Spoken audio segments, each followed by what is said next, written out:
All right, so it is Friday night, and I wanted to share with you some thoughts I had about this past week. My charts are all going to be weekly charts. I will flip to some day-to-day charts so we can look at the week in particular, some of the movements that we've seen. But what I want to share with you is just my ideas of what I saw this week and what possibly could happen next week. And of course, this is not advice. This is purely educational. I am not a financial advisor. I am an ex-financial advisor. So take this as educational material. So let's get going. So first off, we have the couple things I'm going to explain about my charts that you'll see pretty much in every one of them is 3 lines. This is the green line is the 5-period moving average. The red line or orange line is the 8-period moving average. And then I talk a lot about in my videos the 12-week moving average. And this is a sort of a picture of the 90 days. And my belief is that if a trend like this sustains that 90-day or that 12-week period moving average, then and it sustains it in an upward trend or a downward trend, that trend is the trend that is. And so I base my decisions off of that. So here is the S&P 500. This is a weekly chart going back to July. Let's see, where are my crosshairs here? Back to, was that 7/7 of 2019. And as you can see, we, of course, went through the coronavirus starting in February, which then led into March, and then the start of the recovery back in April. And as you can see here, the 12-period moving average has really held up pretty well. And this week was really interesting because we had where the 12-week period was actually challenged, and I believe it was. Let's actually look at a day-to-day chart. Here, this was, we started seeing weakness on the May 10th, which then big drop on the 11th, and then a bigger drop on the 12th. But we recovered on the 13th. We had a higher low and a higher high overall. And then we had a breakout today above and making new higher lows and higher highs. And that's what we want to see. When we see a massive correction in today, in this world we live in, we have these massive movements here. We can see that here back in February. We've seen it a number of times throughout the year so far. We go all the way back. Actually, this was this is this month, March of this year. We saw it again in February of this year, and we also saw it in January and twice in January, where we had these big, massive volume moves or in the market. But here's one thing I want to point out, and I say volume moves. If you look at the week of January 27th, 2021, you look at this volume move here, that's pretty massive, right? But you go over here to what happened on, or excuse me, not on a weekly basis, but a daily. I'm looking at a daily chart here. But if you look at it the 12th and you look at the volume, it really wasn't anything more than what had been going on for the previous, 3 or 4 days or so. So when you have light volume, typically, especially on the downside, it's really not too much of a concern. But if I go back here, let's see if we can go back into March here. We see this volume here in March. This is massive volume over the average. So if the average is here 2.29 billion throughout, going back to April, March of 2019, and we take that all the way through to where we are today, we've seen only a handful of, really one big massive volume moment, and that was in March of last year, which is, the big sell-off, the whole bit, as we see here overall. But really, the volume sort of has tamed down. We've had some, big volume days here on November 9th of last year, big volume day on 12/18 of last year, a big volume day on 3/18 of this year, but really the volume is really held average, which tells me there's not a lot of humongous commitment to the downside. So when I look at this chart and I look at what happened this week, this is the 7th, so that's I believe that was Monday. No, excuse me, that was where are we here? Okay. Oh yeah, they don't put the Saturdays in here, Saturday and Sundays. But anyhow, what you see is the volume wasn't humongous. When I look at my 12-week or 12-period moving average on a day-to-day basis, this would have been a moment of concern. So that's why I pull back, go a bigger, broader view, and that's where I look at the weekly. And the weekly is telling me the upward trend is solid. And we had a recovery from the big down day earlier this week. So when I look at the S&P, it tells me I've got a lot of sustainability at this point. So let's look at the NASDAQ 100 NDX.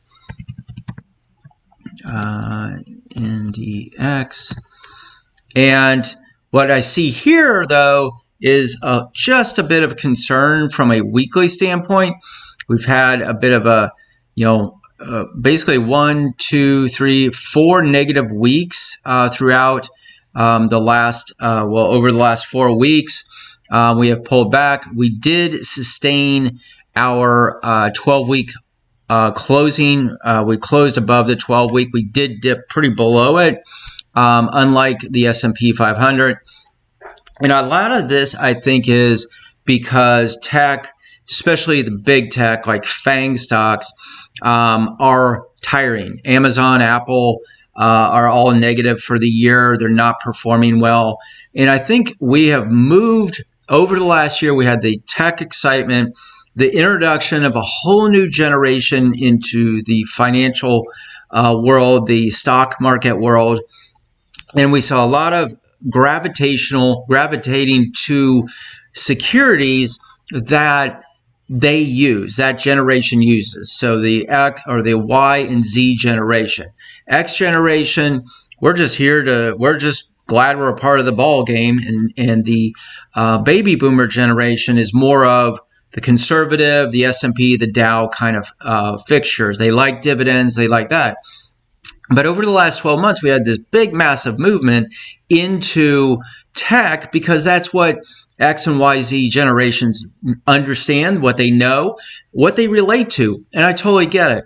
But what I think we're starting to see, and granted, it's only 4 weeks, but it is a breaking of this intermediate trend if you really look at this. So the question I have is, will next week, in the coming weeks, will we see a weakening in the NASDAQ 100 in particular? Will we start to see a rotation to more what I call grandpa stocks? And those are dividend type stocks. And the reason I say that is because a lot of the advisor world is looking at this going, what worked last year and I killed it last year, they're saying, but this year it's not working. Maybe I need to go back to more of a value versus growth allocation. Maybe I need to migrate back to more of the diversification of what's in the S&P 500. And that's when you go back and you look at the S&P 500 performance-wise and volume-wise and that kind of thing, you see a bit of a difference here. So I'm questioning my large tech exposure. I personally don't have a lot of it. I'm just really, I'll just share with you, I'm running XLI, which is the industrials, had a bit of a week here, or pullback this week, but came down to the 8-period moving average and we held up, moved back up, closed out the week on a good note. Let's look at it daily. Yep, you see here, big move up on that day on the 13th here, recovered after the 12th, and now we're back above on a day-to-day chart. We're back above the 12 period, and looks like the 8 period, and also the 5 period. So the trend is going in the direction that I hoped it will go. In industrials, you can see here pretty steady movement over a daily chart. And if I look at a weekly chart, similar. I love that. Boom. But I don't love it. So it's a love-hate relationship here, because these vertical moves always retrace themselves from what I can see. So I go here, and chances are this is a big support level. A lot of accumulation here, and then a bust out around the first or middle of January or so, and that's where we are today. So I'm keeping an eye on this vertical move, but it's looking good. Let's jump to XLF, which I also am participating in. Similar situation here. Breakout move here. This accumulation over a number of weeks was a 4 or 5 weeks. Bust out, another accumulation phase, bust out. I have a lot of questions about the financial industry, and what I'm questioning is these banks, how are they going to make money in the future? Because where they make money is on credit cards. And one thing that the United States did last year was they paid off their credit card balances and started becoming financially smart. And you would think that would fade as we get further and further away from this, corona crisis of last year, but it's not fading, and people aren't carrying big balances. I read where, I believe it's where American Express, hopefully I get this number right, in first quarter of this year, 2021, they spent $1 billion on marketing and advertising because they are trying to get new customers because we are paying our balances off. And they're like, we're not making our money, so we need to bring in new people. So they're lowering their underwriting standards. And in some cases, some credit card companies are just whatever. You can breathe, you can fog a mirror. Here, you can have a credit card. Please run up a balance so we can make some money. So that's a concern of mine in the financial industry. But right now, I look at this move here this week.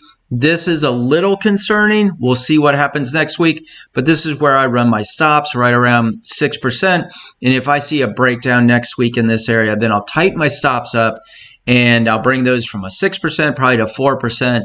And if this trend, this movement of the vertical, the movement higher breaks down and starts to move south, I'll get stopped out, but I'll keep my profits, and I love that. So another position I'm carrying right now is XLB, which is a materials ETF. As you can see, following that 12-period moving average on a weekly basis, ended up the week pretty okay. But overall, these are sort of the areas where I'm at this point. One thing I do want to hit upon is the US dollar, because this was a part of why I made the decision I did to have hold those positions I have. I also own energy, which is done okay, not great, but it is because of the U.S. dollar that I am, I'm following this trend of the dollar here. Bear with me here. I'm not the pro at this, but the trend of the U.S. dollar is down and has been for quite a while. No, I don't want to save that. But you can see here where back in March, the dollar jumped to $1.03 at its peak at $1.378. It jumped back down in April, or right around that week of March 22nd, and then started its sideways movement to was it 5/17 of 2020, and then it's proceeded to lose value all the way down. Now, I look at this and I go, what performs well here? Commodities perform well when the dollar devalues. Awesome. I own commodities, so I own some commodities. So let's say I take a look at corn. Yeah, corn. So this is corn contracts, and as you can see here, boom, corn has really done well. Pretty stoked about that, right? Gone sideways, but in July, corn started moving higher, and of course, this week, it sold off quite a bit, which is okay. We're still above, right at that 5-period moving average. Where I'll get concerned is around 8, and at that point, I'll probably start taking some profits. I'll tighten up my stops probably next week to see where it opens up, and I'll tighten my stops up if it looks like it's going to continue to head south so I can keep some profits. So that looks good. Let's look at lumber, another area that has really benefited from all this, but also had a week of selling. So the question, like I look at lumber, and this is where I go, is housing about to take a dive? All right, so let's talk housing. Philadelphia housing index. This is a weekly chart. Of course, you know the bottom line, the red line, is the 12-week or 90-day moving average, 8 in the middle and 5 on the top. And as we see last week, housing pulled back a bit, but still closed above the 5-period moving average, which is good. We've had that happen a couple weeks ago, 3 weeks ago that happened. But the last time that really happened in like 2 weeks consecutive was back on February 16th, and the week of February 16th and the week of February 21st. So this is a pretty big move, a lot of price action there. So it'll be interesting to see what happens this coming week, and see on the 17th, the week of the 17th of May, and see if we sustain this 5-period moving average, or if we start to break through, we start to see weakening in the Philadelphia housing index. I don't know. We'll see. I guess I'm not going to make any guesses. But if I do start to see my 5-period cross through my 8-period, and then eventually through the 12-period, housing is starting to weaken, and the volume, or just really everything, is starting to weaken. But we are coming into summer. This is the time when people buy homes. So we should see that continue. But it's a wait and see type of game at this point. So one last thing I wanted to hit upon is a little bit of crypto. So I'm going to start with Bitcoin. Looking at a weekly chart of it, as you can see here, I drew out some sort of what I think is happening is more of a consolidation period at this point. As you can see, right now we're at $47,570. Down 18% for looks like the week. Pretty sizable move. But as long as we sustain this more of this 46 or so thousand range and above, chances are we're going to bounce around in here and see some consolidation, some institutional accumulation. We see that back here between what was it? What's the week? 12/27 of 2020 through 1/31 of 2021. So a couple weeks of consolidation and then a move higher, and then now we're back into a consolidation phase. So I don't think the Bitcoin trade is over. I think, quite honestly, there's a lot more adoption. You're seeing a lot more institutions who are bringing it on. You're seeing big corporations who are adding it to their balance sheets. And I think it's a natural exponential progression that we're going to see. And what I anticipate seeing happen is another big move higher off this, and north of 60,000, and we'll see where we go from there. We have been as high as 64,859, which was the week of April. April 11th. So it's a wait and see game, but always do risk manage. Always take in account that this could keep going south. I mean, we are broken through this 12 period moving average. It's concerning, but it's one of those things you got to keep watching. All right, let's check out Ethereum. Ethereum is, my daughter called me and she said, I opened up a Coinbase account. What cryptos should I buy? And I said, well, here's how I would think about it. You're buying a coin that is going to solve a problem. What is that problem? Is it a legitimate problem? And is it a global problem? And is there a major movement to adopt using that platform? Bitcoin is more of the mothership of crypto, in my opinion. Ethereum is the platform for which was the first platform for which you could build other projects on to solve other problems. And so the adoption side of Ethereum is what I'm looking at. And the adoption rate is very high. So when you're looking at crypto and these different coins, look at what they're doing and look at the adoption rate. Are other people building things on this platform? In the case of Ethereum, it is the first go-to for which people are building new projects to solve problems on. The second one that I believe you will see more and more adoption to is Cordano. And Cordano has had an excellent week, up 28%. I believe that's actually today for the most part. But on a weekly chart, you can see these exponential moves. So one of the things I got to wondering about was, as you can see here, was these consolidation periods. I'm going to back this out to a daily chart.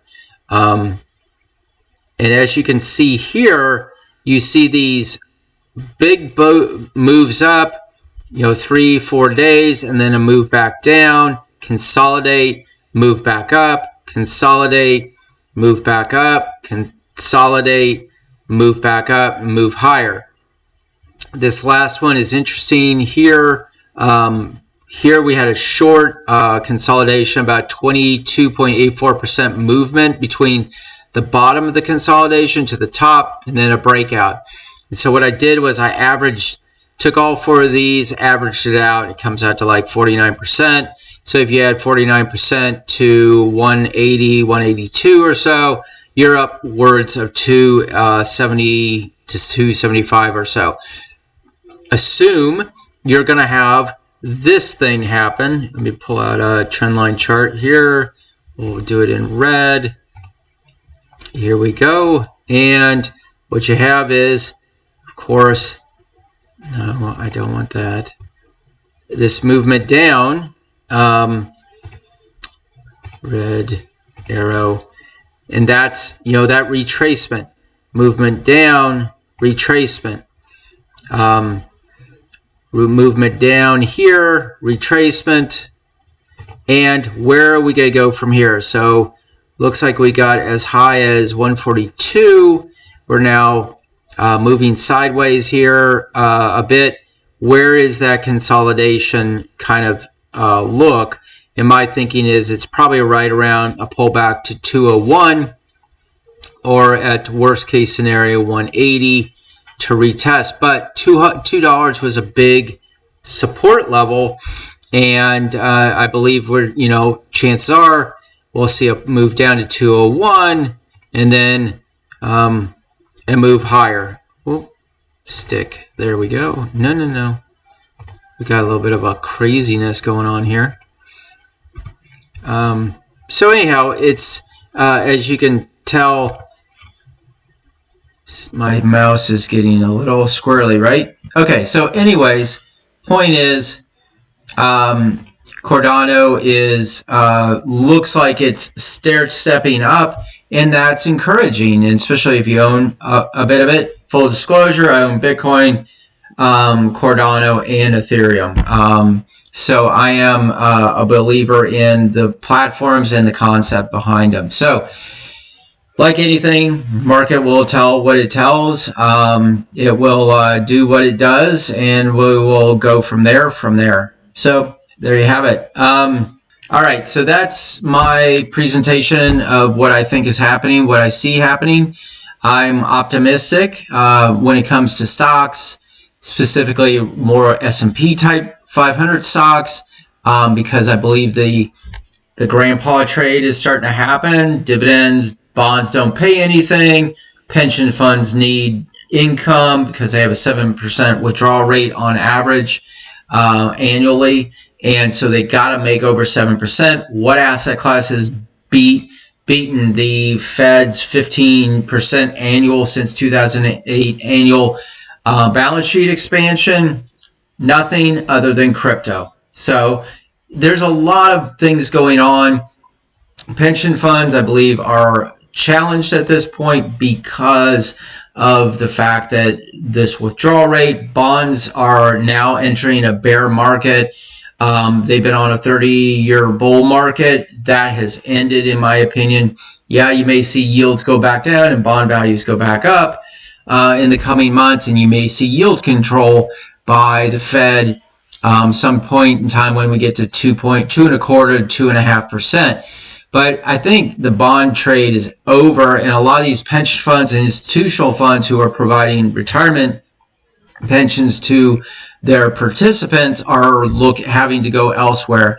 So I anticipate what you'll see is an adoption, a rewrite of their investment policy statements where they include crypto into this. I believe the SEC at some point will rule that crypto is an actual reference as an asset, and you'll see regulation around it. You're already seeing the IRS do the same. They want to capture those taxes that a lot of people are making. And think about it.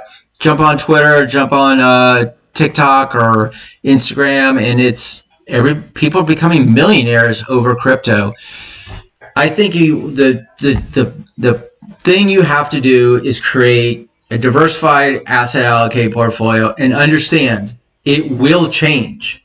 The run-up in crypto will end at some point. Maybe not soon, maybe a year from now, maybe 2 years from now, maybe 10 years from now.